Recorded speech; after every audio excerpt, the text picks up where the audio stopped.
Welcome to the Getting Real with Hilary show, where ordinary heroes tell extraordinary stories during unique and never been heard before conversations with your host, Hilary Arno Burns.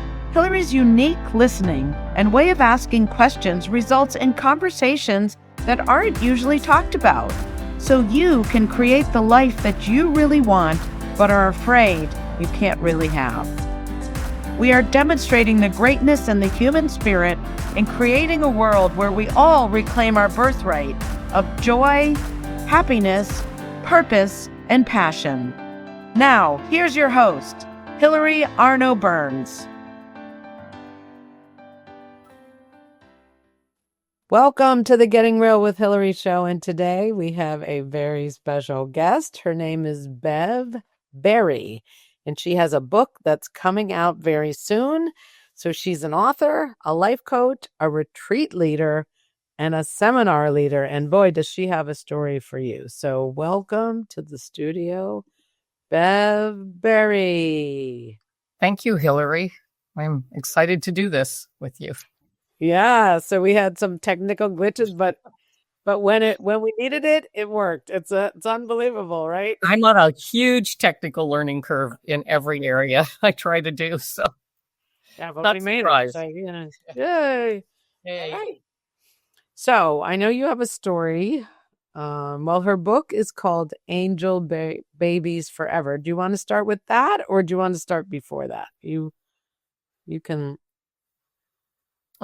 We can start with that. Okay. Go ahead. Okay. So you just want me to tell a little bit about the book? Well, tell more about your life. Yeah. You could talk about the thing with a book is you want to give enough away, but you want people to still read it. You know what I mean? Right. So I'll let you, I don't want to say it. You say what the book's about. Okay. Well, just to say a little bit before, up until the time the book starts, it's a memoir that's just for a portion of my life. But up until that time, I had 3 children. I was a childbirth educator, and all 3 of my births had been really simple and easy. Well, not simple, but fairly straightforward. And my 3 boys that were born were healthy. And so then the book's about my next 2 boys died. So one of them died 20 minutes after he was born, and the other one was delivered 2 months early, lived in the hospital for about 2 months, and then died. And so the story's about what that was like to go through that, how I made it through it, what it was like, what our life was like during that time. And it's I'm pretty open about everything. And so it's pretty straightforward. I don't try to soft code it or anything. It's the truth about what it felt like and how that was to go through. And then after they died, I go through this process of, after the first one died, I go to try to adopt. They won't let me. After the second one dies, I go back. They finally let us adopt. And we end up adopting 2 girls, 6 months apart because of the issues that happen in the adoptions. And one is African-American and the other one's Asian-American. And so then adopt the 2 girls. And then going through that process, I went, okay, this could be done better, because we went through some stuff. The birth mothers went through some stuff. And so I decided to start an adoption center. And so I started an adoption center in Santa Barbara, California, ran that for 7 years, and then ended up moving on to becoming a corporate trainer. Wow. All right. So let's go back. Can we go back now? Uh-huh. Absolutely. Where were you born and where were you raised? Where did you grow up? I was born in Long Beach, California. Okay. But I was mostly raised up above in the mountains above Santa Barbara, California. Okay. Did you have brothers and sisters? I had 2 sisters and 1 brother. Okay. What number kid are you? I'm the baby. Oh, you're a baby. Okay. All right. So you grew up. Did you go off to college or? I did. It was interesting. I got pregnant with my first child just before I graduated from high school. And Okay. so I had not planned on going to college, but once I had a child and I was a single mom at 18, I said, ooh, I better figure out how to take care of this baby. And so I decided to go to college. Wow. So how'd you do that with a baby? Well, public assistance, Okay. you know. And did you stay in touch with the guy, the father of the child? Yes, we actually ended up getting married when our son was a year old. Okay. And then when we had our second son, 3 years later, we got divorced. So then I was a single mom at 21 with 2 kids.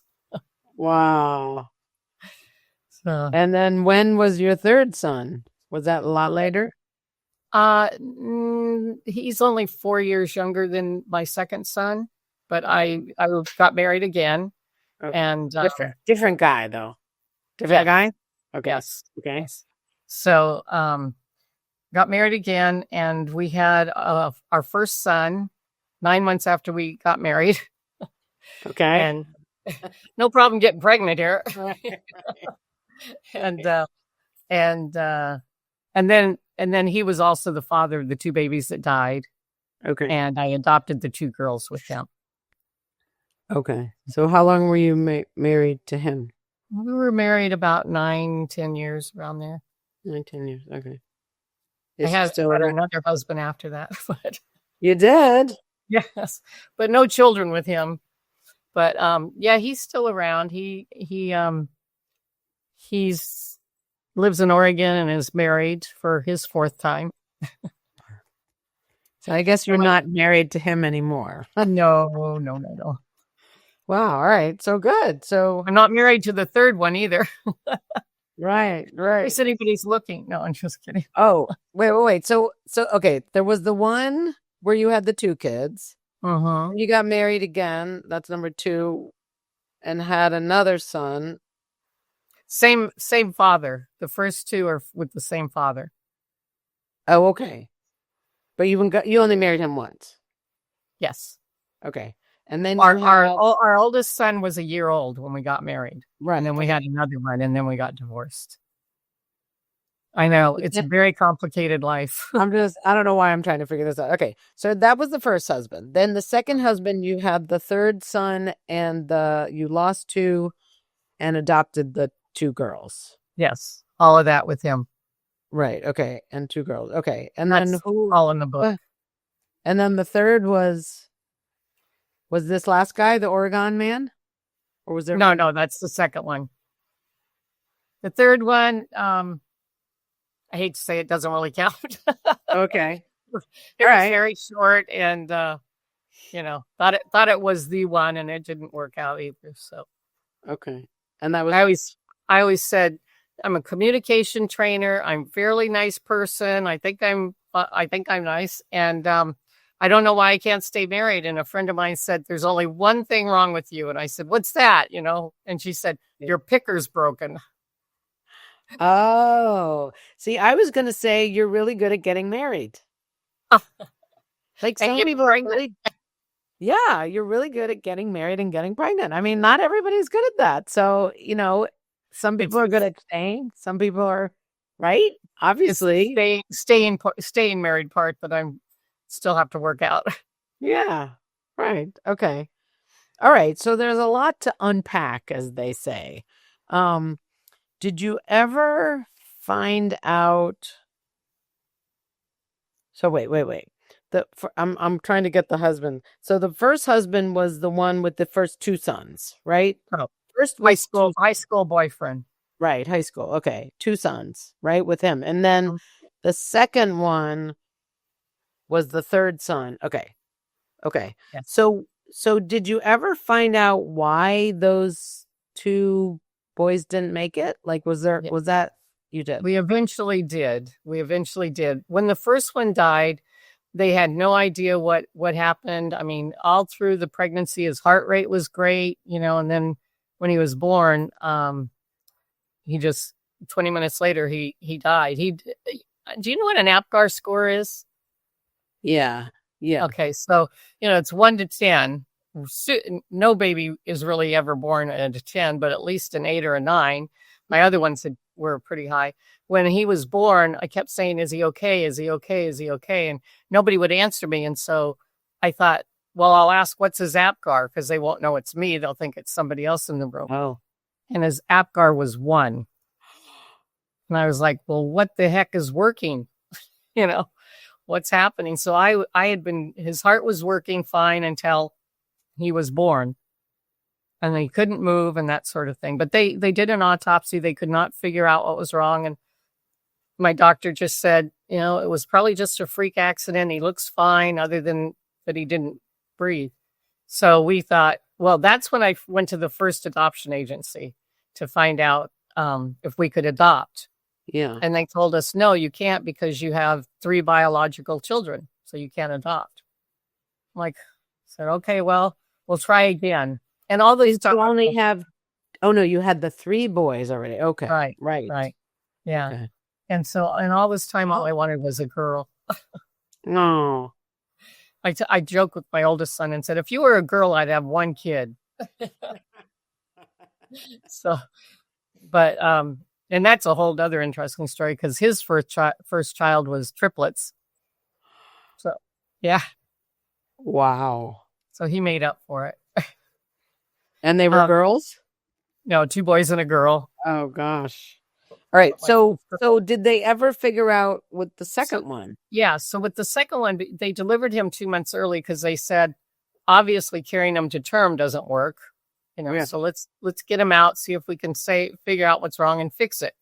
So they delivered him, and because neither one of them was moving very much during the pregnancy, after a while, they did a muscle biopsy to figure out, and sent it all over the country to see if anybody could figure out what was going on. So it finally came back, and they called us in, and they said that they both had the same thing, obviously, and it was something called myotonic dystrophy. And it was on the enzymes on the chromosomes, on one of the chromosomes, and their bodies couldn't metabolize fat because of this disorder. And so the fat deposited into their muscles, and that's why they quit moving, and eventually their hearts and lungs. And so that was like 2 weeks before he died, we found that out. And then we had to... How did they even keep him alive for that long? Respirator. Oh. Because I had been pumping the heart, so then they started doing the heart and release for him. But then we had to decide whether to take him off the ventilators and take his life support off. So that was an interesting decision to have to do. And so we decided that we wanted to take him off, but my son wanted to be there when they took him off and hold him. And the doctors didn't seem to like that idea very much. They kind of gave us looks and stuff, and they said, well, let's give him 1 more week. We think he's going to go on his own. And so they sent us home, and about 3 days later, we got a call. And we had already signed papers saying that to take him off, that they could take him off. And 3 days later, we got the call that he had died. And so my husband thought that they just took him off because we had signed the papers, because they didn't want him there. So we didn't get to be with him when he passed. But that's changed a lot now. Hospitals are much more open about things like that. They're more educated. Yeah. I know someone, trying to think what her name is, who works with families who have babies that aren't going to make it, and she has those hard conversations with them. I mean, it's really a gift to be able to do that, and to provide that. But yeah, so that was, wow. So your other boys, how old are they now? The first 3. My oldest one is, I think 53. Wow. In February, he'll be 54. And then the next one will be 51 in May. And then the one after that will be 47. Yes, 46. Wow. So 47. how many grandkids do you have? I have 9. 9. Some of them are by marriage, but yeah, I thought I was going to have 100 because the first one was triplets, So. Yeah. Wow. So do you ever get to see them? So I know, so in case you don't know, Bev now lives in Costa Rica, which we'll get there, but do you ever get to see the grandchildren? Do they come? Yes. visit? And actually when they were born, I moved in. They were born in Santa Barbara, and my son and his wife were still living there. And I was there. And so I moved in, and my daughter-in-law's mother moved in. And we lived with them for the first 2 years. With the triplets, you mean? Yeah, to help the triplets, yeah. So they're very special to me. All my grandchildren are special, but, and they're going to be 21 in March. So, I keep picturing little babies, I know. Oh, they were so tiny too. One of them does have cerebral palsy. They weighed 2 pounds 4 ounces, 2 pounds 1 ounce, and 1 pound 5 ounces when they were born. So they were barely the size of one regularly newborn. Yeah. Oh my God. So they were in the hospital for a while. One for a month, one for 6 weeks, and one for 3 months. And was the littlest one the one that was cerebral palsy or no? Yeah. Because when they stay in the hospital, when they're in the neonatal intensive care unit, there's a lot of, they pump them with a lot of oxygen to keep them going. And that causes eyesight problems and often brain damage. But if they don't give them the oxygen, it still causes brain damage, So oh my God. It's a real fine balance that they haven't perfected. At least they hadn't 20 years ago or 21 years ago. Yeah. So, but he's an amazing, amazing kid. They all three are. They all three have done theater, and even the one with cerebral palsy, he's done theater. And because the other two would do theater, and I'd be sitting next to him watching it and stuff, and he would know all their songs and all their lines before they would. And so I said, Logan, don't you want to be up there and do that with them? And he said, I don't know. And then finally one year he tried out and he, went in. And so they gave him parts that were really cool. Like they did the, what do you call that one? Lion King. Mm-hmm. And they made him a giraffe because he has a little trouble walking. So he had stilts, he had to hold so he could walk. And then the second one was Mary Poppins, and he had a line. They made him the old bank president, and so he had a cane to use and stuff.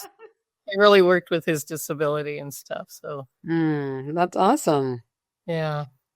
All right. So did you ever? I'm looking at my notes here. Did you ever finish your college, or were you busy? You did. No. Yeah. No. What did you major in? I got a bachelor's degree in sociology. I started out at Sonoma State in humanistic psychology, and then my husband wanted to go back to Santa Barbara and so I went, well, what can I do? And they didn't. The psychology at UCSB was all clinical, and I didn't like it, so I did sociology, and then I went out and got my teaching credential. And then after that, at first I worked with pregnant teens and teen parents. Because been there, done that, Now, was that part of the school system? Yeah. They had a special program.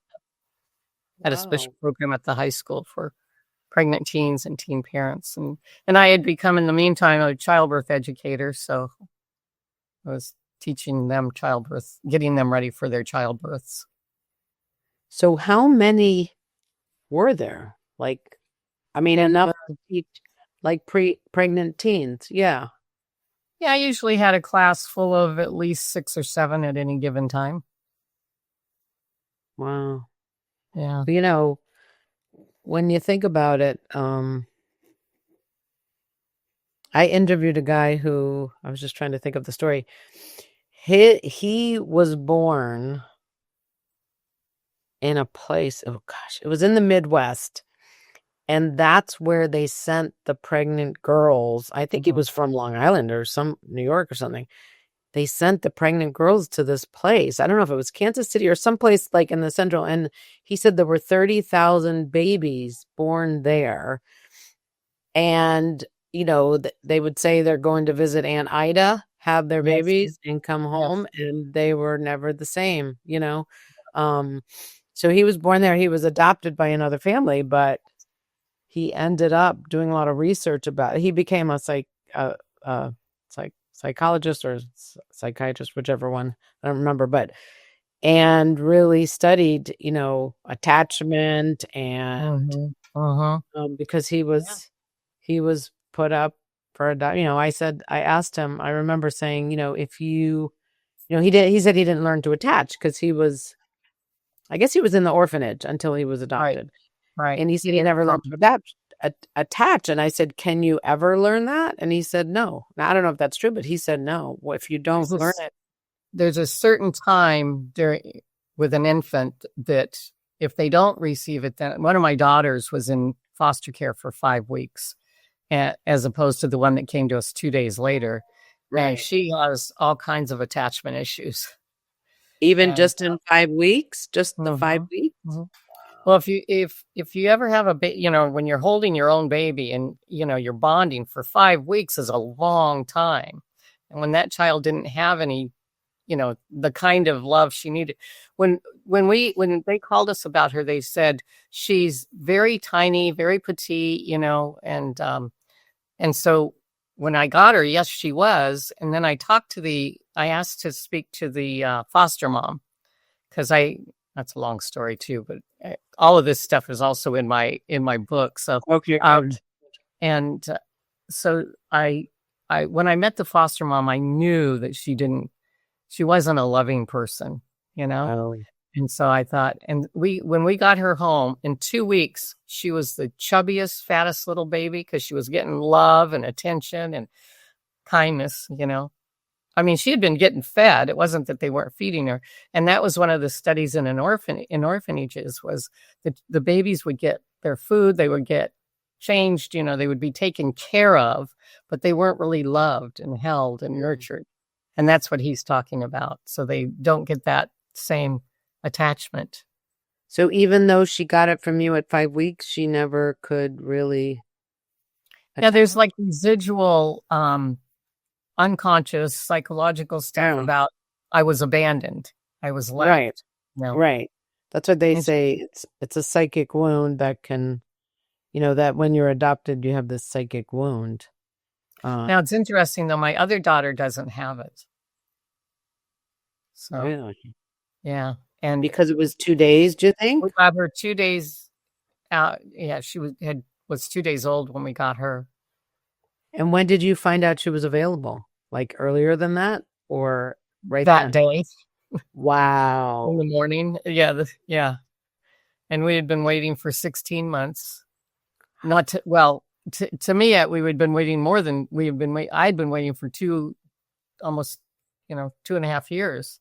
Yeah. For a baby, in my arms. And so how did you get a baby if they had told you weren't eligible because you had 3 kids already? How was that different? Yeah. The second time? Okay. So when Troy, my second one, was in the hospital and they had told us he was going to die, I went back to the adoption agency and I said, look, there's got to be a way where I'm determined. I don't give up on this. Right. There's got to be a way we can adopt. And I said, look, we're open to any race child. The only criteria is it's got to be a girl. Right. And I said, any age, we prefer a baby. So she said, well, and this was in the 80s, mid 80s. And she said, we only place babies in the same race home. Oh. And I said, well, my husband's half black. And she said, really? Oh my God, that was your ticket in? It was like all of a sudden we were a commodity, It was like the same people a minute before, but I said, well, he doesn't look it. And she said, that's okay. That's okay. It was just a really strange experience. So we were then on the list for a child with black in their background, full whatever. And so then when we got Shailene, and I had to change her name for the book, but anyway, we got her, and then her case went into what they call family reunification, where they give the birth mother a year to get her act together. And so we didn't know if we were going to get to keep her for a year. And I had to take her for visits. Now, this is somebody who I said, I don't want an open adoption. I want one that's definite. I've already lost 2 babies. I don't want to lose another one. And so it went into family reunification. I had to take her for visits. And the good thing about that was that we ended up finding out, because I didn't tell you this part, because this, again, it's all in the book, but when you're filling out your paperwork to adopt, they ask you all these questions. Will you take this in the background? Will you take this in the background? And they said, will you take mental illness in the background? And we said, sure. We're thinking background, grandma, great grandma. Right. So when we get the call, it's her birth mother is schizophrenic. Oh. And so it's like, okay, we got to make another decision, And so I called a psychiatrist at that point, and just somebody referred me to, and I was telling him about it, and I was asking him, what are the chances? And he said, all this, there's no conclusive studies. This was 1985, 84. And he said, all the studies they've done have been with children raised by their schizophrenic parents. Oh. And some of them get it and some of them don't. He said they haven't done any studies of adopted children being raised or, with another parent. It's not. And so my husband and I talked about it. We looked at each other and we said, she's going to be fine. She's going to be fine. We're going to go. Because, the last thing he said to me, he said, well, I wouldn't do it. I went, okay, that's it. I'm doing it. You mean the psychiatrist? Yeah, the psychiatrist. Wow. He said, I would. So then, well, we'll show you. So when you went to see the mother, like, we didn't meet her until we already had right. When you went on the visits. Yeah. Was she not why did she give up the baby? Because she was schizophrenic? She didn't give the baby up. It was taken from her because she was schizophrenic. And the two brothers before my daughter was born were also taken from her, and the grandparents were raising them. Wow. So I mean, she seemed perfectly fine, but she was on medication, I mean, there's a lot more stuff to this story in like I said, in the book. In the book, okay. Yeah, because so we ended up, what was the year for the mother to change her mind? Like, why was it for her to get her act together to prove that she can take care of this child? And so when I go to pick her up, there's 2 social workers. One's this old crotchety woman who's smoked too much and she's cranky. And then the other one's this young, new, vibrant social worker, and the old gal's going, well, you never know what's going to happen. And the young girl goes, she hasn't been able to take care of her other 2 kids. She's going to be yours, And the other one's, well, you don't want to make any promise. It's like back and forth. And I'm oh my God. That old lady needs to go retire somewhere. Yeah. Wow. So then am I allowed to ask if she was okay, your daughter? Yeah. She's a lawyer with a very large, highest known tech company. Wow. She's a lawyer, and he's married and has 2 beautiful children. Oh. So she wasn't schizophrenic after all. Nope. Wow. And then the second one that you got after 5 weeks, was there any of that with her, or no? The parents were long gone. Well, we didn't know. No, the mother played. Okay, so the second one, we asked to stay on the list for one that was definite. Okay, well, we were waiting for the first ones to. Oh. Because I didn't want to wait a year, lose her, and then have to wait another 16 months for another one. So not knowing that we were now such a commodity, right? Wow. So we get a call. We had just gotten back from a trip with all the 3 boys and the new little baby girl, 10 days in the car, and walk in the door. The phone's ringing. I pick it up, and it's the social worker saying, "We have another baby girl for you." And it was a Friday, and I was like, okay. And she said, and so they had started giving birth mothers the choice of the people they wanted to adopt. They were opening it up a little bit. And so she had picked our profile that the social workers wrote, not us. That's important when you get into the adoption center and what we did there. So she had picked us out of about 4 or 5 couples, families, to be the ones to adopt her daughter. But this was like 5 weeks later after she had given birth, right? Yeah. Or am I confusing? Yes. So why did they wait so long? Because they were trying to finalize the, what do I want to call it? Terminate the father's rights, the birth father's rights. So, because the child can't be placed until both parents, and the birth mother had signed the papers for her rights, but the birth father hadn't yet. So when a birth father doesn't sign, or you can't find them, you have to the adoption agencies have to go through all kinds of stuff. Like they have to advertise in the paper where he was last known to live, and it all takes a long time. And meanwhile, the poor baby's not getting loved. Right. And so then the other thing that happened was That's terrible. We got the call. That's why at the adoption center we did it very differently. Yeah. So, good. And this is why all the experiences that I had. Yeah. We got the call on Friday, and I knew my husband was not going to be necessarily like, yeah, let's do this. So I said, can we have till Monday to let you know? Because I knew I needed the weekend. And she said, sure, no problem. And that's when she told us the birth father's rights hadn't been terminated yet anyway. So then over the weekend, my other baby comes down with chickenpox. So then we had to wait for her to be over chickenpox before we could go get the baby anyway. So. Wow. So then you had 5 kids. You had 5 kids. Yeah. And then I got divorced again. So then I was a single mom at 35, I think, with 5 kids. Oh my God. And all right, we have to take wow, that's unbelievable. Okay. We're going to hear about that.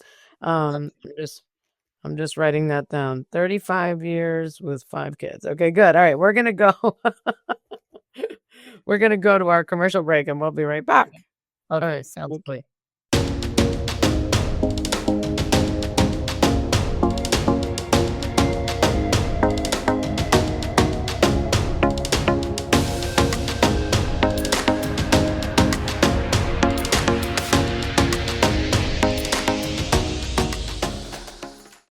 Parents and teachers, imagine a classroom where every child belongs, where kids are seen, known, and part of a real community. That's the world Kokori creates. Kokori isn't just another program. It's hands-on, playful, and filled with activities kids love, all while building skills that matter for life: confidence, kindness, resilience, and teamwork. Kids learn how to regulate themselves, connect with others, and discover the joy of learning that lasts a lifetime. And it works.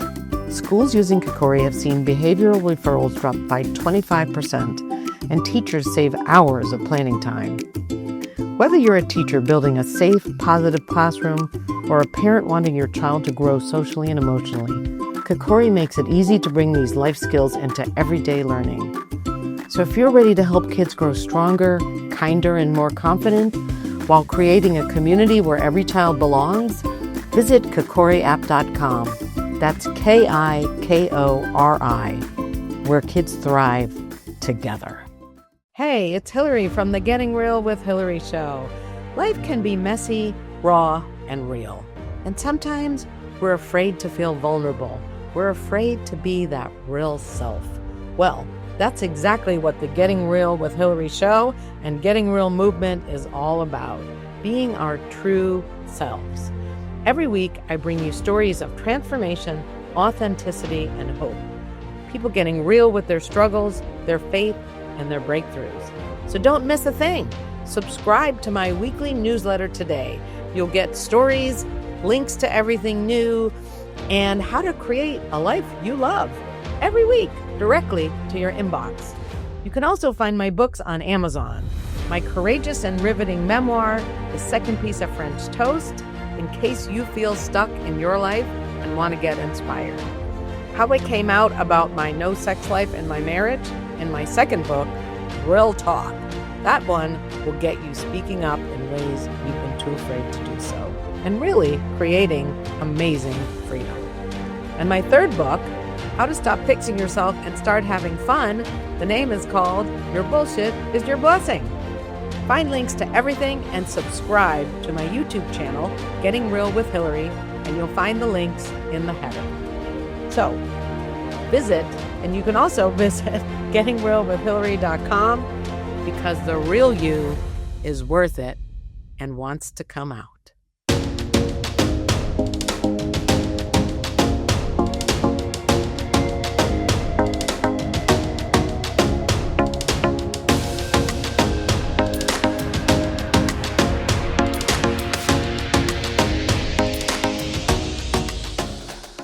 And thank you, as always, to our sponsor, KikoriApp.com. If you would like to see a change in your children, have them more emotional and social, check out KikoriApp.com. It's a experiential social emotional learning platform that can make a huge difference. Well, I love your books. I thought it was great. You. And that's one of the things I talk about is how to find the blessings in things like this. Yes. And when you go through stuff like this. Yeah. Yeah. And you know, that's what they say, is that we grow the most from the hard stuff.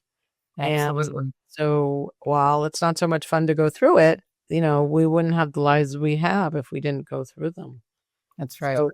I mean, as far as I always say that as far as I'm concerned, Ryan and Troy, my two boys that died, they came, because I started looking at, why did this happen? You know, and I'm a strong believer in we create our life before we're even born, and then afterwards we continue to create it. But I went, well, they decided to come here. Why did they, for that short time? Why did they do that? And I went, well, they did it for me. Right. So I needed to figure out what was the message. What was the spiritual communication that they were trying? Why did it take two? You know, well, I didn't get it the first time, you know. And what was the message? Can you tell us the message? Yeah, I believe it was to go start moving into adoption, adopt the girls, give them a home, and then to start the adoption center. So for me, that's their legacy, or, you know, it's not there anymore, but that's what it, you know, there's over 300 babies that have homes because they came and went so quickly. Wow. That we didn't. How did you know how to do that? Or you just did it? You just created it from nothing? Well, one of the things that happened, and I know you know about this, but other people may not. I did the Landmark Forum. Okay. And when you're in the Landmark Forum, one of the things is they get you to where your future is a blank slate, right? And you get to decide what to create in your future. And so at the end, they asked us, what's next for you? And I now know it was the divine telling me. And I stood up and I said, I'm going to start an adoption center in Santa Barbara. I was like, where'd that come from, you know? And I said, we're going to open within a year and we're going to do our first adoption within 6 months. Wow. And then we opened in 6 months. We did our first adoption in 6 weeks. And and you know that quote about commitment, that once you're committed, all manner of, I need to memorize that one. Yeah. But anyway, yeah, everything lines up, right? Yeah. So I came out of it and I was like, how am I going to do this? You know? And I said, well, I want to find this one woman that I was in a adoption support group. I met her in there. And so I'm like, all I know is her first name. I didn't know her last name. I knew she lived in Santa Barbara and that was it. And so I'm driving through a parking lot and she walks in front of my car. And I roll down the window. I go, Joni, come here. And she's like, I've been looking for you. I said, I've been looking for you. And she said, I want to know if you want to start an adoption support group with me. And I said, I want to know if you want to start an adoption center with me. And she's like, okay. And so we got together and started doing it. And she knew about a center up in the Bay Area that was similar to what we were thinking about doing. Mm-hmm. So I contacted that guy, went up and talked to him and, learned some stuff from him. He wanted to franchise us, which is illegal in a nonprofit. So our attorney said, no. So we just started our own. And I thought, well, he's going to be mad, but we had couples, but we didn't have any birth mothers. So we had some couples. And so I said to him, I'm going to send you my couples and you send me a birth mother for one of them. And so that's how we did it in 6 weeks. Wow. Now, so is this when you were single with the 5 kids? No, I started it before we got divorced, but. Oh, okay. But then we got divorced and I continued it. Wow. And how old were your kids when you had all 5? What was the age span? I mean, obviously you had newborns. Yeah, well, we got divorced when the girls were 2.5 and 3. And so, let's see, my youngest boy was 10, and the next one was 14, and the oldest was 17. Wow. I think that's right. I'm doing the math right. Yeah, wow. But that's a big span. Did the boys help with the girls? Or yes. Were they off on their own? No, they were very helpful. I mean, the oldest one, Jason, had a job, and so but the other ones helped. The second one was going through some of his own issues. And then my youngest son, the middle one, when his dad and I split up, he decided he wanted to go live with his dad. Oh. So he was 9. So he was 9 when he asked to do that. So, I had 5 kids, right? Right. Single mom. So when he asked that, I didn't want to, but he was the type of child and human and adult, he still is, so I'd have all 4 of the others there and everything would be nice and calm and peaceful. He'd walk in and all hell would break loose, right? And it wasn't him fighting with them. It's them fighting with each other. It was just like everybody just started arguing. So when he asked to do that, I thought and decided to let him do it. And did he stay with him? Did he ever stayed with him until he was about 15, and then they started having some problems. Oh. And that was when I had gotten married to my 3rd husband, and we didn't have room for him to come back. So he went to live with his grandmother for a couple of years in the same town. So yeah, that was not, I don't really have any regrets in my life. That's probably the only one I have, just because of how he's a really different man than my other 2 boys. Yeah. So your regret was that you didn't have room for him? That you couldn't take him in, you mean? Yeah, that I let him go. That I let him go. Oh. Wow. So. Oh. But he's a good man now. He's a good man now. Yeah. We were talking about attachment. I decided when he was older, I said, I need to go back and mother him because he didn't get enough mothering from me. So then, and he and I are really close. He actually moved to Costa Rica with me for the first 6 months. Oh. He's back in the States and starting a business where he's going to be it's called Kicking the Bucket List. And he's taking people with disabilities or onto their bucket list adventures. How cool. Yeah. So. All right. So did you sell the adoption center when you were done, or you just No, it was a nonprofit. So you can't sell a nonprofit. You can turn it over to other people. I had hired a consultant to come in and help us because we were having some financial difficulties. And so when I was working with him, he said to me, you're really a good coach. Will you come to work with me as a corporate trainer, as a consultant and corporate trainer? And so I decided to do that. And I had been priming this other woman to take over the adoption center. So she took it over. And then the board mismanaged it horribly. And so it closed. And matter of fact, when I saw what they did, I said, that place is going to close in 1.5 years. And it exactly did. And I I quit the board when they started mishandling it, thinking they would stop and think. They let me quit. I was like, okay. So then it died, unfortunately. But we did do over 300 babies. So wow, that's amazing. New homes. Yeah. It's a shame it couldn't like keep going, right? But yeah. Anyway. All right. So we have like 10 minutes left. Okay. I want to make sure we get to talk about, how people find you and sign up for your stuff. And I know after that you went across country and then you ended up in Costa Rica. Anything about those years that you want to share? Well, when I decided to retire at 62, I was in a job where I was finding jobs for people with disabilities, and people go, "Oh, that must have been so rewarding."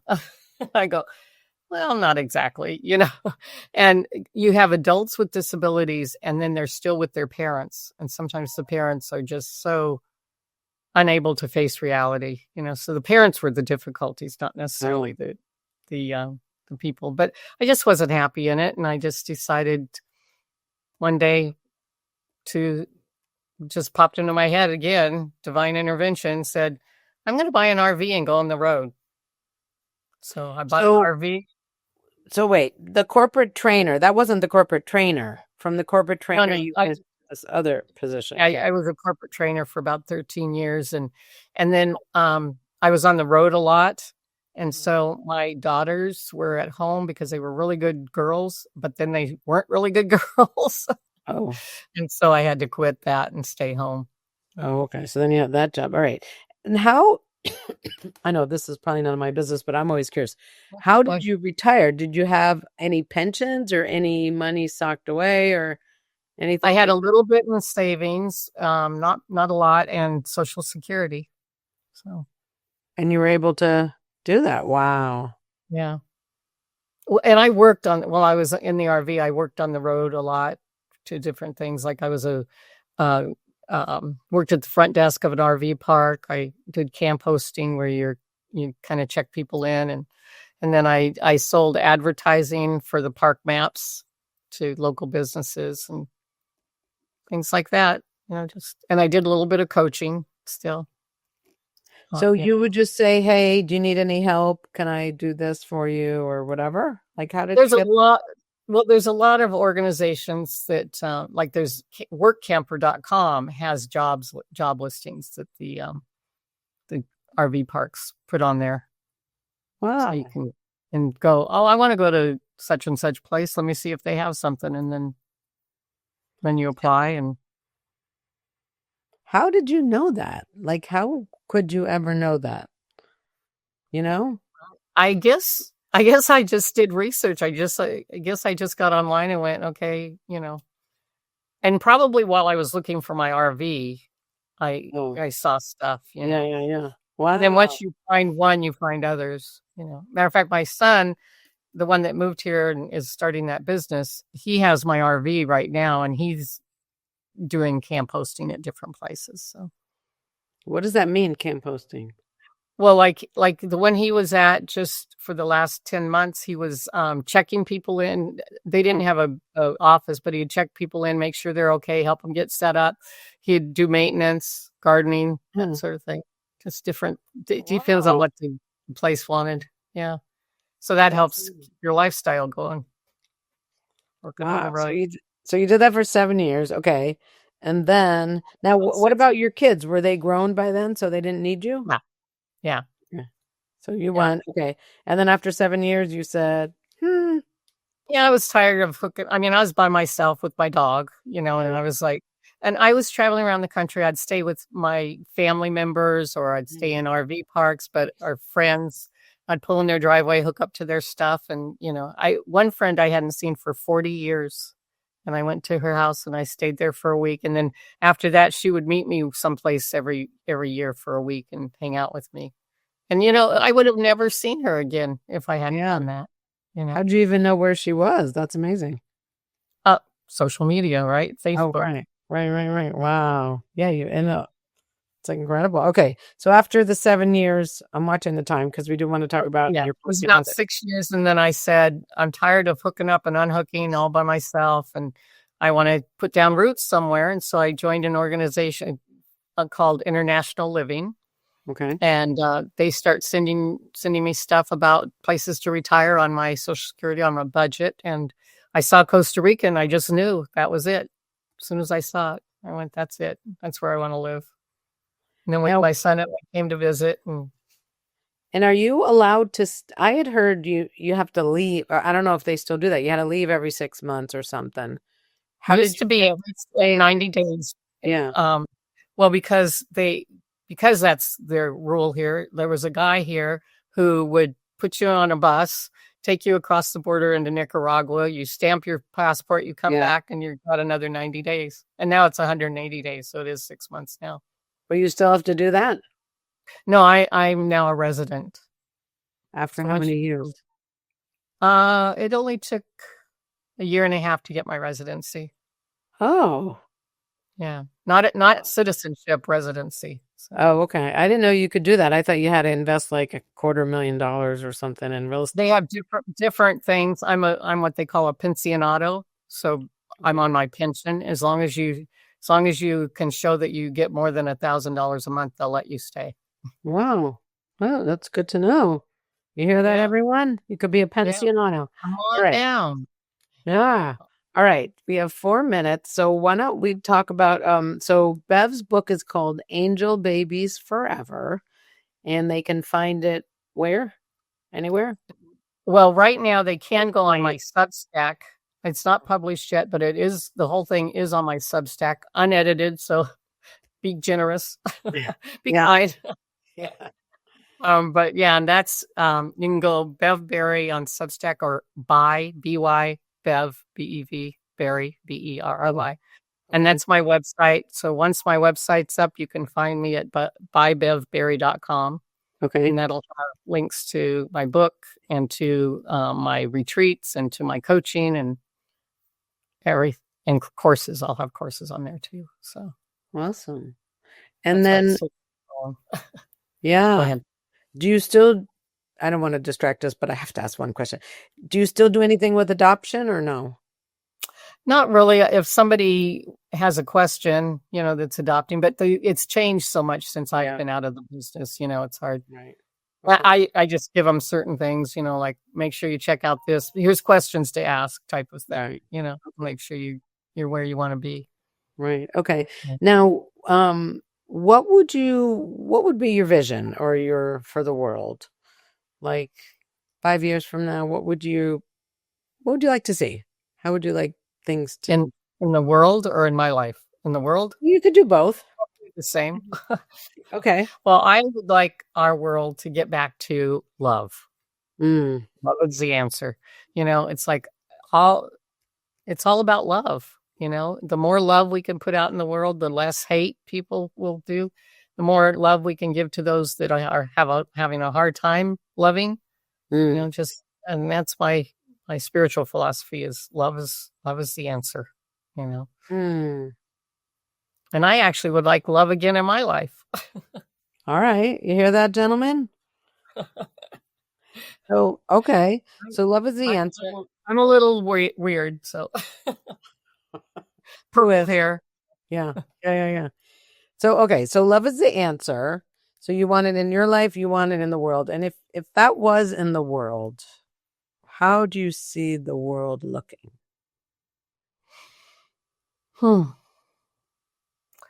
Well, how do I see the world looking? I mean, I guess you could go out and see it. You could see people being kind to each other. You could see people being happy. You could see people enjoy, just loving their lives instead of, you go out and you see cranky people everywhere, right? It's like they just need love, and they need love and joy in their life. And they don't know that they're responsible for that. So it's up to those of us that do have it and can put it out to put it out. And I have to remind myself sometimes when there's a challenging person, I have to say, love, love, love. Just love them no matter what. That's that unconditional love. I just heard a Werner quote because some guy was complaining about his wife and how nasty she was. And somehow the story goes that Werner said, consider that's their highest expression of love. Mm-hmm. Mm-hmm. And if you consider that, it's a lot easier to love them. Right. Right. And as they get more love, they can raise that bar for themselves. Yeah. But they need an example. Let's see, I need to be the example in the world of what it is, Right. And sometimes they're not aware. Exactly. Yeah. Well, thank you, Bev. We're out of time, but this has been so much fun. Thank you. Yeah, your story's amazing, and thank you for all the wonderful things you've done.